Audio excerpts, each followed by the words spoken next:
హరి ఓం తత్సత్. జయ గురుదేవ్. ఓం శ్రీకృష్ణ పరబ్రహ్మణ నమ. శ్రీ గీతాదేవతాయ నమ. భగవద్గీత 7వ అధ్యాయం విజ్ఞాన యోగములో కృష్ణ పరమాత్ముడు 1వ శ్లోకాన్ని తెలియజేస్తున్నారు.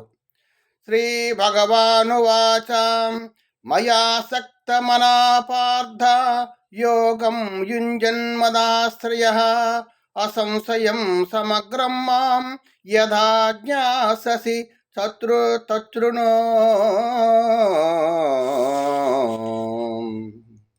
ఓ పార్థ, అనన్యభక్తితో నాయందే ఆసక్తమైన మనసు కలవాడవై మత్పరాయుడవై యోగమునందు నిమగ్నగుచు సంపూర్ణ విభూతి బలము ఐశ్వర్యాది గుణయుక్తుడను సర్వప్రాణులకు ఆత్మస్వరూపుడైన నన్ను భగవంతుణ్ణి నీవు నిస్సందేహముగా తెలుసుకొనగలవో దాన్ని ఆ విధముగాను వినుము అని చెప్తున్నారు.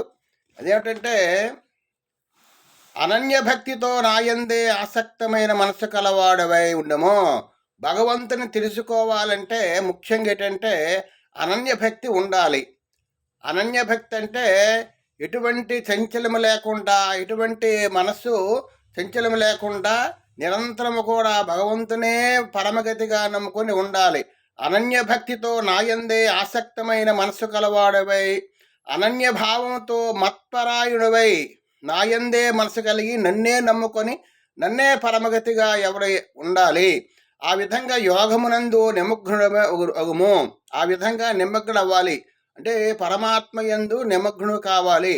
అట్టి నీవు సంపూర్ణ విభూతి బల ఐశ్వర్యాది గుణయుక్తుడును సర్వప్రాణులకును ఆత్మస్వరూపుడును అయిన నన్ను సమగ్రముగా తెలుసుకునే విధమును వినుము. ఆ విధంగా నువ్వు ఉంటే నేను మీకు విధంగా చెప్తాను. ఏమిటి? ఆత్మస్వరూపుడైనటువంటి నన్ను సమగ్రముగా తెలుసుకునే విధమును, నన్ను ఏ విధంగా నువ్వు తెలుసుకుంటావో ఆ విధానాన్ని నేను చెప్తాను అని చెప్తున్నారు. భగవంతుడు అనన్యభావంతో మత్పరాయణుడయ్యే యోగమునందు నిమగ్నవ అగుము. భగవంతుడి ఎదురు నిమగ్నం కావాలి. అప్పుడు పరమాత్మ మనకి కొన్ని విషయాలు మనకి ఆత్మస్వరూపుడైన నన్ను సమగ్రముగా తెలుసుకునే విధమును నేను చెప్తున్నాను. అంటే భగవంతుడే మనకి జ్ఞానాన్ని ఇవ్వాలి తప్ప మనం తెలుసుకునే శక్తి మనకు లేదు. దానికి భగవంతుడి యందు భక్తి కలగాలి. ఎంత భక్తి కలిగి ఉంటే అంత అనుగ్రహం మనకు, భగవంతుని తాలూకు అనుగ్రహం మనకి ఉంటుంది.